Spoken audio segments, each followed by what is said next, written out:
Auzubillahi minash-shaytanir rajim. Bismillahir-rahmanir-rahim. Assalamu alaikum. Welcome to the part 5 of the video that I have been making regarding my discovery about the Arabic language, and we will be continuing on our discussion about the ha group of letters and the additional other letters. Now, just to review on this ha group of letters, as you know, ha and its little letters jim and kha would mean something at the border, and jim especially would mean something putting together two things. So you can see here the jim is showing that two things are put together at one side. Janib means can means a side, and in this word jis-run, which is a bridge, two things are put together at the side of over some water. The scene is indicating water, and ra is indicating going somewhere or away. So jis-run is showing us a picture of a bridge very nicely. Now this in this video we'll be going on the other letters as well. First, let us take a look at these 6 letters that have a one-ended meaning. Now, with one-ended meaning, what I mean is that these 6 letters do not attach to the letters next to it, and so they have one-ended meaning. For example, dal, you have seen, means starting something or ending something, and alif can mean one or as in a one person. So here, or say ra can means going somewhere, starting and ending point of something. So it's in this word say rij-lun, a leg, which is a one-ended structure, means one side of the leg is attached to something and the other side is free to move. And all these 6 letters will have in some way an one-ended meaning. So alif, dal, zal, ra, za and wa, it will have a one-ended meaning. For example, rij-lun would mean a leg, and here you can see the ra indicates the leg, and jim means something in contact with the ground below, and lam means lengthwise. So you can see the leg is in such a shape that the front end looks like a ha shape, and then this dot below the jim is indicating the contact with the ground, and the lam is the lengthwise distribution of the leg. And so rij-lun is a picture of a leg where the ra indicates a ra structure or something one-ended, such as it can be a hand or a head, which is also one-ended, or an arm. And you can see here rij-lun means something below in contact with the ground is shown by 2 ways. One is by the kasra below the ra, and then the dot of the jim is below. In contrast, you see ra-sun, which also is a one-ended structure, a head. Here the fatha above the ra indicates it's something above, and also the hamza above the alif indicates it is at the top part of the body, the head. Similarly, ziraun, you see ra is here, and ain means ala or above ra, right? Here also fatha shows it is above, but here the first letter is za, and the za is because za is indicating something on the side or in the middle of the body. So ra would mean something at the end of the body, say a leg or a head, and za would mean something on the side or something in the middle part of the body, such as a zailun or a tail. Similarly, wa would means something, something like a walad, which is a separate thing, or say, and another meaning with wa, we know that something missing, and we can see this in this word walada yalidu. In the present tense, the waw is missing. It means when somebody is giving birth, a walad means a boy, was missing before, and only after completion of the action you see the walad. Look at the, you can see the waw looks like a child actually. So this is the head of the child and this is the body of the child, walad. In contrast to the rij-lun, which means the leg, that is from the knee joint to the leg, but saaqun means a lower limb. Unfortunately, there is no word in the English language which describes the whole of the lower limb, so you have to use 2 words, lower and limb. saaqun. The divine language has expression for every possible thing in the universe, and the vocabulary is much more, although in the modern standard Arabic many of these words have been forgotten or missing, but the word is there. Okay, saaqun means a lower limb, and here you can see the scene. The scene indicates the horizontal part, which is associated with moving somewhere, going somewhere. Scene means going somewhere, as you will soon see. And this scene is the horizontal part. Why horizontal? Because we know that water is always horizontal, so it is the horizontal part. You can see it is written horizontally, right? And then the alif would be something vertical part. In this case, the alif is in the second position, so it means two vertical parts. That is these two bones of the lower limb, and the qaf indicates a joint. That is two things working together, and you can see the qaf is in third position, so this means three qaf, three joints: the hip joint, the knee joint, and the ankle joint, and this whole together makes a lower limb. So just rearranging these letters, you can actually draw the picture or the concept of a lower limb. Interesting, isn't it? Okay, as I've seen, the scene means movement. The movement shape is shown by this shape, this movement or propagation shape, which is present in 7 letters. 7 letters.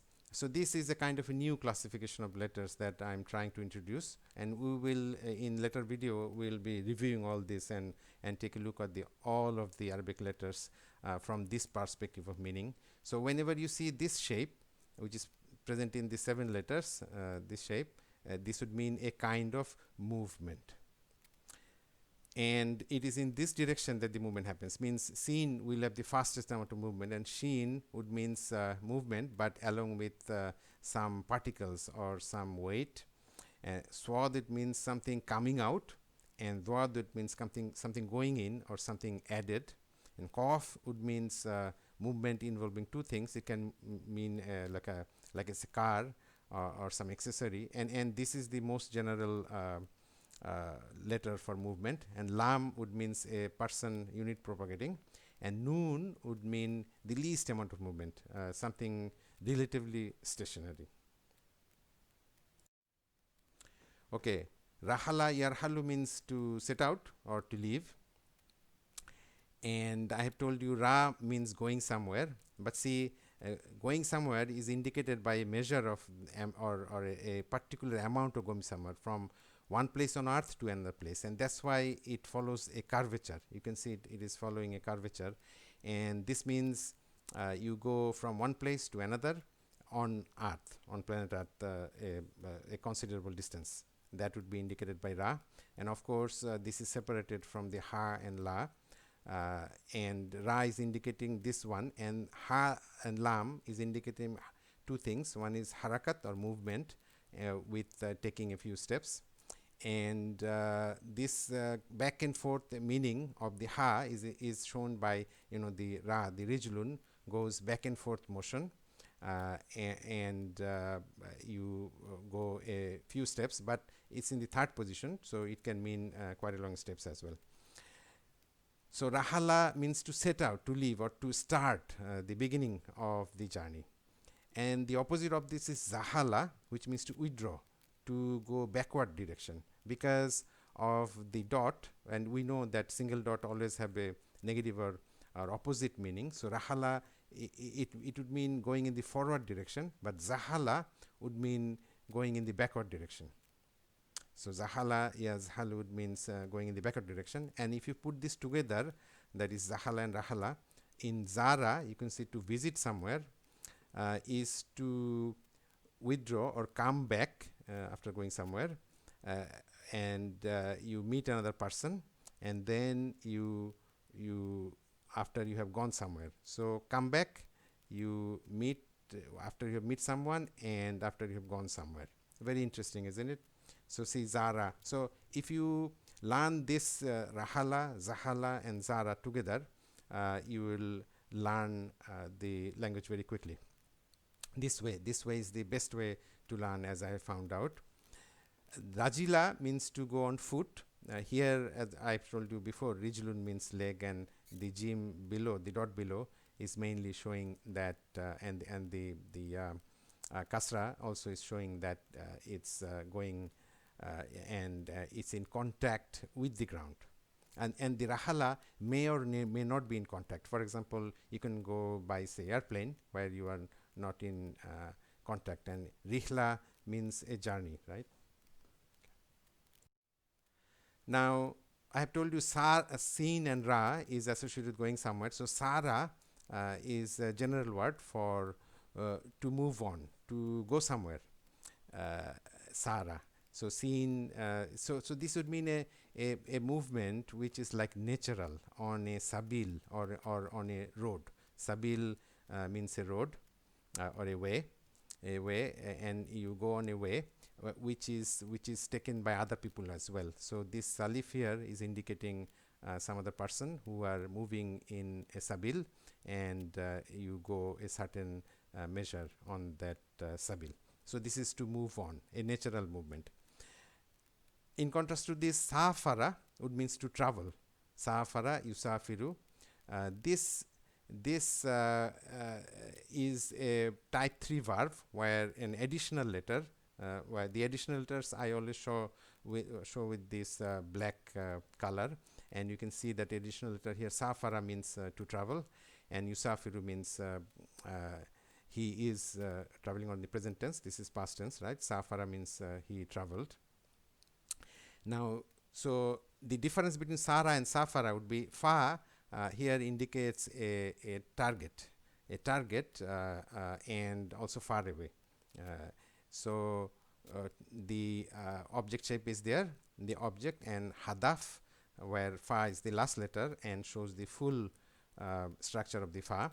So it means a target. So you're going somewhere, but with some target in mind, and you are going with another person. This alif is indicating another person here, and this alif means another person, means a pilot. It can be a pilot, it can be a driver. So you go on a bus or say a airplane. That would be meaning of this alif, and it can also mean you need a guide.